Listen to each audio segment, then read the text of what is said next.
اتیا زره پښتانه په دې دهشتګردۍ کې جوړ شول مړه شول په لکونو پښتانه چې کوم دي کورونو نه چې کوم دي بې کوره شو وجه څه وه هغه مې ته تېر کړه چې واعتصموا بحبل الله جمیعا ولا تفرقوا تفریق کیو تقسیم کیو چېرته یو ځل هم پښتونخوا دې نړۍ نه دا پښتانه یو موټی نه دي راوچت شوي چې په دې خپلې خاورې زه د چا بدماشي نه منم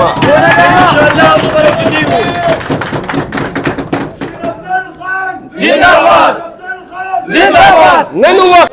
نحمد ونصلي على رسوله الكريم اما بعد فقد قال الله تعالى في القرآن المجيد ان الله لا يغير ما بقوم حتى يغيروا ما بانفسهم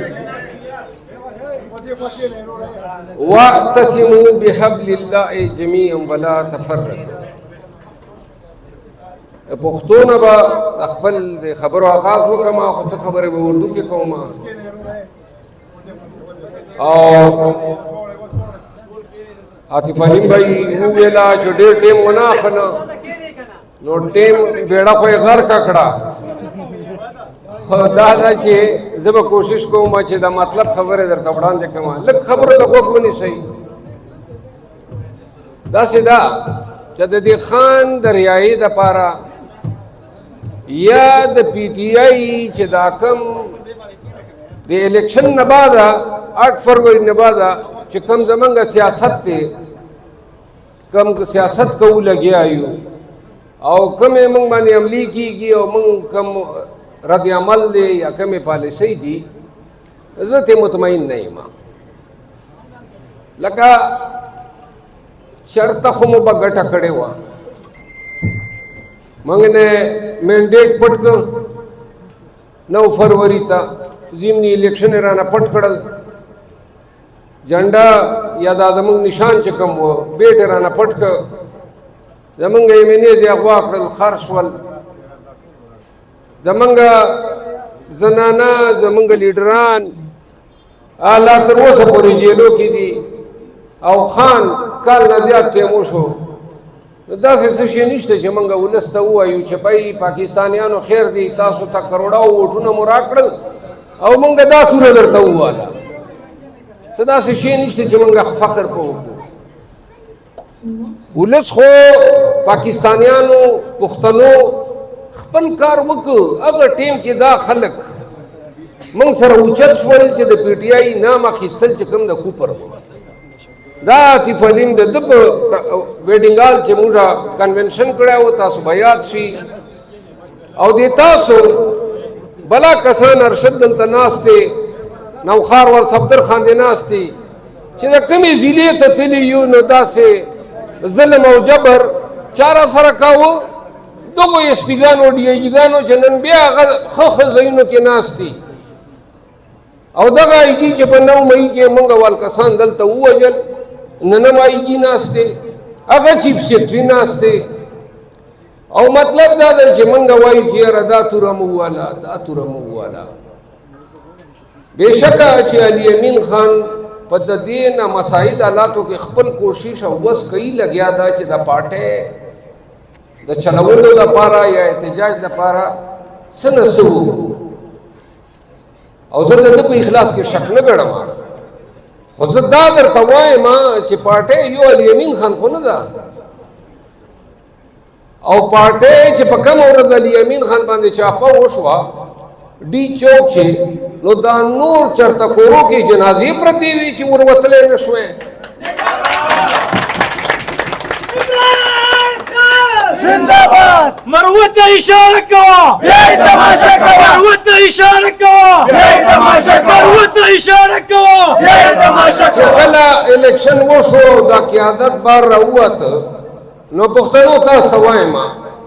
نو دا وکتل ولې چې دا 9 مهینه بعد 8 فروری پورې خو څوک نه ونه یوازې مروت و تاسو وایي دا ولس و او مونږ به کوم دا کله باجوړ ته ځه کله دیر ته ځه کله نوخار ته ځه کله کرک ته ځه کله بنو ته ځه کله چارسدې ته ځه کله مردان ته ځه کله کراچۍ ته ځه کله کوم ځای ته کله کوم ځای ته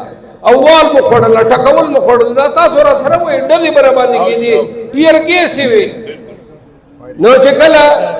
8 فروری د الیکشن وشو 9 فروری نه بعد دا قیادت راووته نو چې کتلې چې یو خان دا ورپسې مروت دی او نور څوک ونه نو بیا راپسې شول او دا ټولو چې کوم دي د خپونه چکولې ما چې وایي چې پسې خو چې دا دوړه 11 اپریل نه خان په دماغو کې دا کېښودله چې بای دا سړی تازې نیسي زه خبر وم چې موږ د باجوړ او دیر او دې ځایونو کې به ګرځو او دا وال ټکولو به نتیجه دا وي چې خلک مو به لاسونه چپوي موږ ته نجوم و را سره چې موږ دې نه خبر وو چې خلکو زړونو کې به خدای داسې ورګډ کړي لہذا موږ خو خان صاحب پاټۍ دپاره او پاکستانیانو دپاره دا هر څه کول که کورونه مو پکې ړنګ شول پکې کورونه مو اوس وسېدل پکې توانونه خو دا مو څه امید دپاره نه وکړي چې څوک به راځي موږ ته به لا کورونه جوړوي لا به موږ ته انعام راکوي نه مو انعام په لالچ کې کړي وو خو لکه دا رانه نه شوی کېدی چې د جبر د ظلم ته مو سرچیټي کولی 11 اپریل نه واله تر نن ورځې پورې چې کوم دا زه سایټ ته کړی یم او وایي چې بی موږ به چلو نو چلوئ تاسو چې درنه پوره چغې مې ورته کولې مې پرېږدې احتجاج نه درنه وزارتونه غواړو موږ هغه ټیم کې احتجاج وچلاوو چې کوم ټیم کې تاسو ټول پټ وئ نو هغه ټیم مو احتجاج وچلاو پرېږدې چې موږ د خان دپاره احتجاج وکړو او احتجاج داسې احتجاج نه چې بھائی نن اسلام آباد چې جلسه ده سبا پنډۍ چې ده بله ورځ لاهور کې ده او دغه ځای ډي چوک ته درنه ده سمه تیاري به کې ولس ته به وایي چې درنې ته ځمه نو هله را سره وځه چې کله والم خوړلی شي ټکول انسوګیس ګولۍ دا زموږ ملګري پکې مړه هم شول که نه ګوره دا واورئ حضور کریم صلی الله علیه وآله وسلم په دنیا کې هغه بار بار ویلی دي سنن ابن ماجه کې مسلم کې بخاری کې حدیث شریفین دی چې هغه وایي چې د خدای پاک ته مضبوط انسانان خدای ډېر خوښ دي او دا بزدله او دا کمزوري خلک دا د خدای په پسند په خوښه کې هم نه راځي او زما هم نه راځي نو که چیرې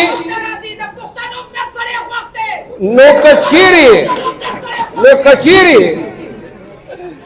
بحیثیت یو مسلمان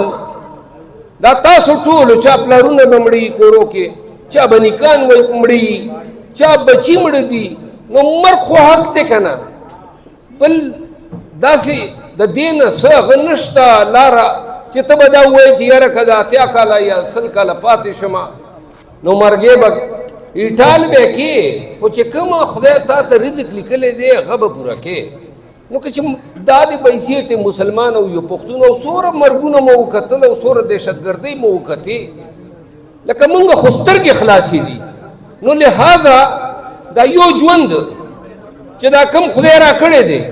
په دې ژوند کې به څنګه یو پښتون به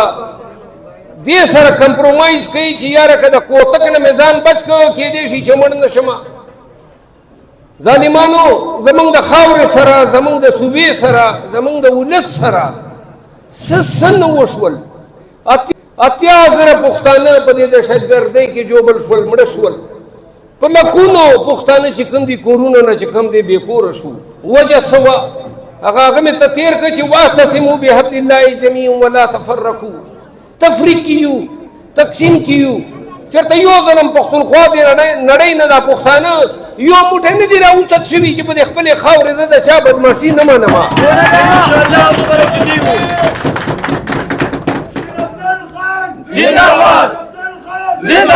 نن وقت کې